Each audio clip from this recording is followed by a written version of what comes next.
I like listening to what my friends have to tell me,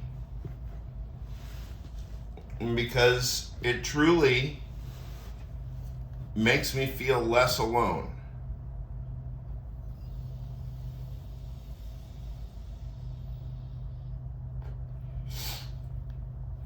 Or like less irresponsible. And when I got to talking to one of my friends, we focused on, for a bit, and this happens more and more, to what degree are our struggles, say, as Americans right now, due to dear leader, the behavior at the very, very top. Take, for example, the fact that some people near and dear to us have tax bills. Indeed, we all have tax bills, right? And it's tax season coming up right now, so there's nothing really so specific to anything that I have access to or my friends. We know that of death and taxes is a member, right? So the metaphysics of death and taxes, everybody knows. And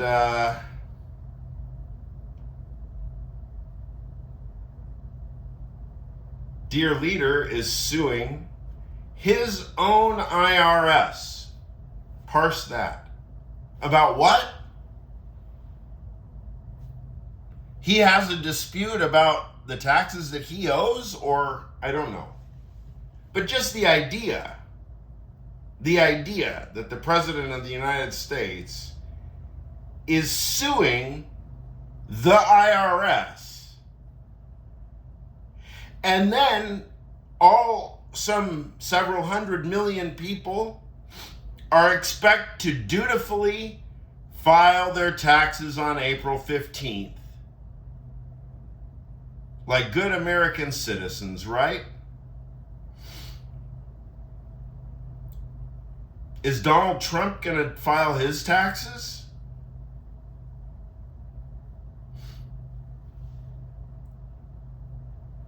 We know he won't show them to us.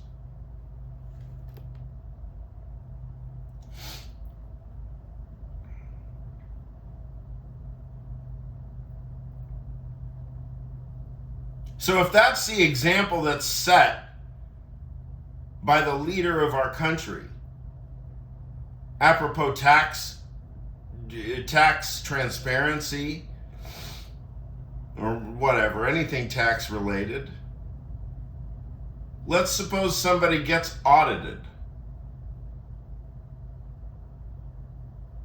What's the likelihood that the first thing that they're gonna think to themselves is, oh, I'm gonna fight this, because this ain't legitimate. The system is rigged. Indeed, the system is rigged. This is something, that is almost become, what is America? Life, liberty, the pursuit of happiness. Mom, the flag, and apple pie.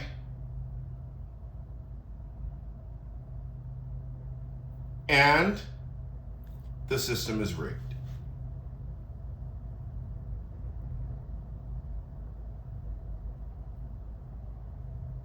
So if the system is rigged, where is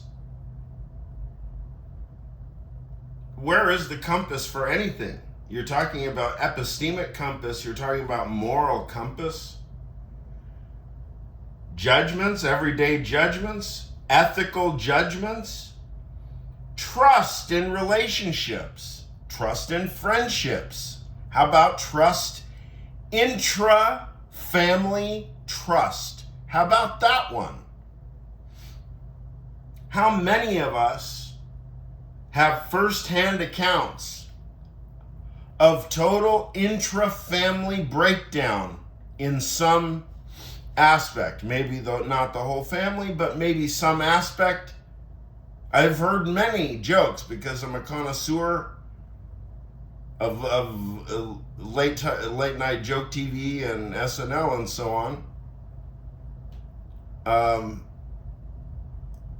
How many families have been destroyed by the MAGA phenomenon?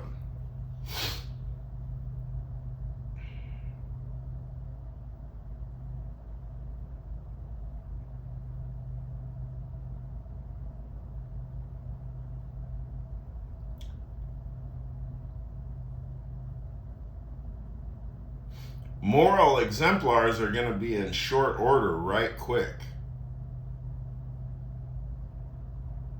Who have we got?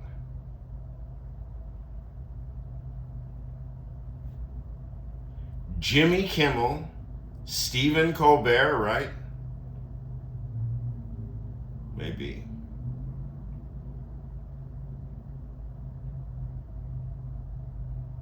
Maybe.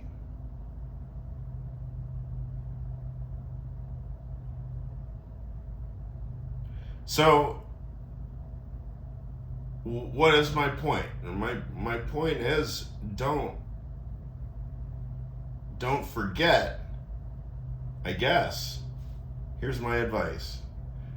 Amidst your struggles, don't forget who's president right now. Don't forget how fucked up things are.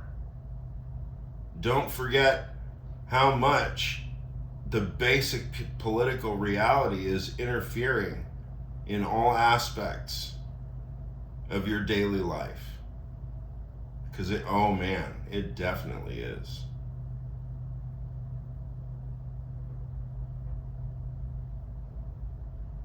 In the bureaucratic sense, especially, I notice the bureaucratic dimension of things. You know, it's like we feel like it's our prerogative or it's our right to treat transactions transactionally now. Like it's my right as an Uber passenger to I heard this one the other day, you know, that it's my right as an Uber passenger to treat this as a bare transaction, and it's my right not to have my privacy infringed upon by the driver, or so on. And I mean, personally, it sounded kind of peculiar. No, this is an example actually I was bringing from Nathan Fielder, and because he makes this comment about hoping that he doesn't get into an awkward conversation with his Uber driver, and it just seems puzzling to me because it strikes me that most of the best conversations that I have are with my Uber drivers. And it's really easy to get into something fairly complicated because you know that the clock is ticking and it's a stranger and you're never going to talk to this person again. I mean, it's obviously profoundly educational, having conversations with other people in society. But somehow that's not highly valued. Like, it's the main reason that I myself live in New York City, so that I can have conversations with strangers in a meaningful, everyday way. And it's not weird. Other cities, it's weird. If you talk to other people, it's totally not weird in New York City to, you know, meet 10 new people daily. that's par for the course. You go out, you're going to meet new people. You know, that's one of the real advantages of New York City.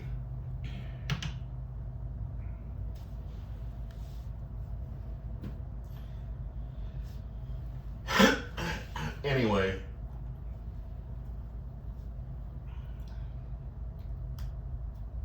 we all learn transactionalism now, and I guess I have my right to my own sort of private solipsistic quasi-exploitative transaction or something. Like, what is, can I come up with some Latin? Like, no, probably not. E pluribus transactionem or something. From many transactions. Wait, okay. E pluribus unum is from many one.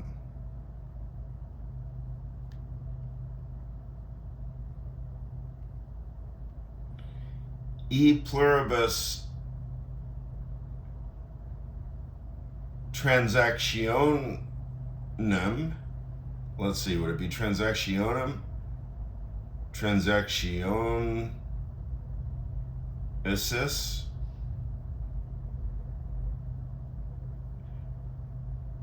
I don't even know if transaction is a Latin word, but it is now. Transactionensis. E pluribus transactionensis is from many transactions.